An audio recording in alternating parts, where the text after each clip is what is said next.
اس عظیم الشان کتاب کو الا مگر اے میرے پیارے پیغمبر یہ عظیم الشان کتاب یہ شان اور مقام والی کتاب ہم نے آپ پر نازل کی ہے لِتُبَيِّنَ لَهُمْ نازل اس لیے کی ہے تاکہ آپ بیان کریں ان کے لیے الذی وہ مسئلہ بیان کریں اختلافوا فیہ جس مسئلہ میں وہ اتفاق کرتے ہیں. یہ ٹھیک ہے ہماری اختلافوا فیہ جس میں وہ اختلاف کرتے ہیں. اب لوگ کہتے ہیں اسانی اختلافی مسئلہ بیان نہ کرو.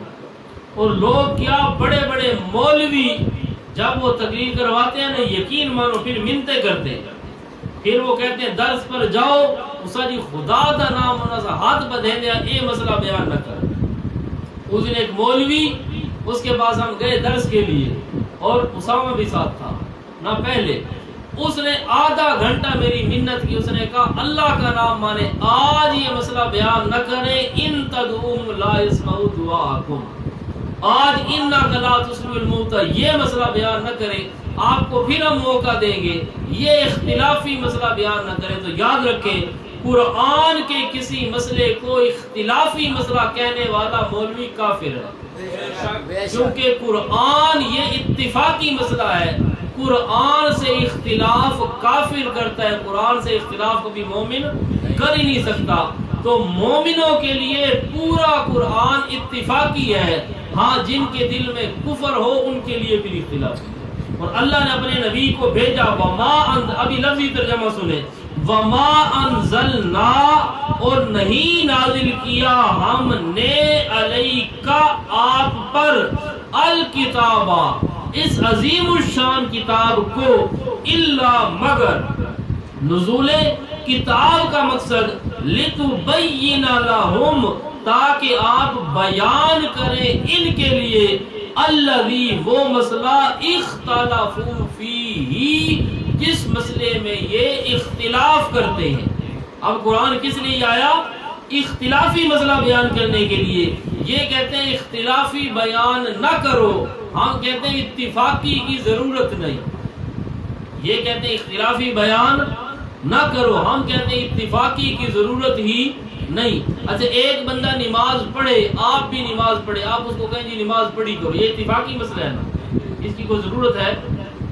جب وہ پہلے ہی 5 وقت کا نمازی آپ بھی نمازی آپ نمازی کو نماز کو ماننے والے کو نماز کی دعوت دیں یہ اتفاقی مسئلہ ہے. اس کی تو ضرورت ہے ہی نہیں. اب اختلافی مسئلہ ہے نماز تو پڑھتا ہے لیکن سود بھی کھاتا ہے. نماز تو پڑھتا ہے لیکن شراب بھی پیتا ہے. اب یہ شراب پینا اور سود کھانا آپ کے اور اس کے درمیان یہ ہے اختلاف. آپ شراب نہیں پیتے آپ سود نہیں کھاتے نمازی آپ دونوں ہیں. اب کہے کہ بندہ اختلافی مسئلہ بیان نہ کرو یعنی اس کو اگر آپ نے یہ کہا کہ سود نہ کھاؤ شاید وہ ناراض ہو جائے شاید اس کے دل پر گرا گزرے شاید اس کو یہ جملہ پسند نہ آئے.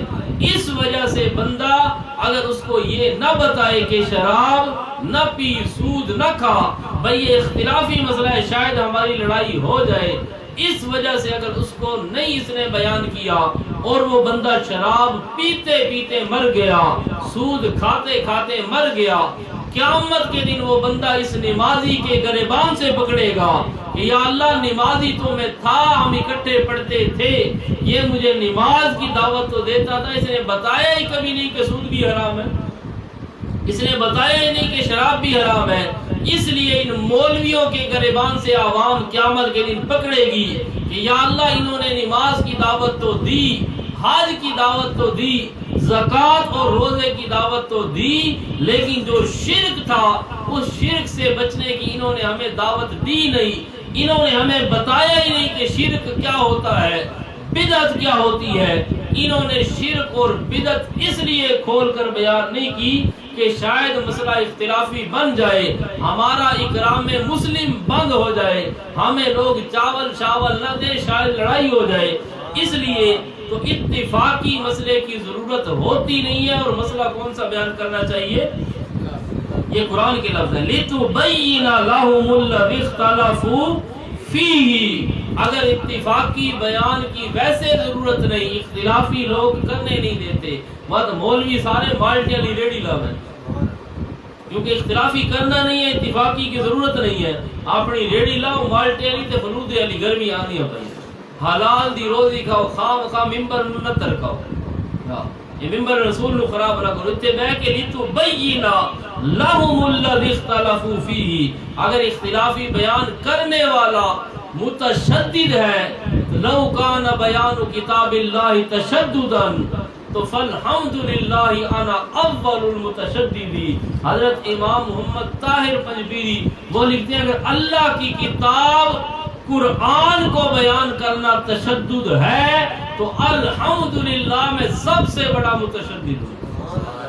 اگر قرآن کو بیان کرنا دہشت گردی ہے تو پھر ہم دہشت گرد صحیح، اگر قرآن کو بیان کرنا یہ فرقہ واریت ہے تو لَهُمُ الَّذِي اخْتَلَفُوا فِيهِ، تو پھر ہمیں جو کچھ مرضی کہیں، قرآن کی یہ آیت کم از کم سورہ النحل کی 14واں پارہ اور آیت نمبر 64 کا ایک مرتبہ ترجمہ ضرور دیکھیں، جس کا مرضی ترجمہ دیکھ لیں، ترجمہ دیکھ کر پھر آپ بات کریں کہ اختلافی مسئلہ بیان کریں۔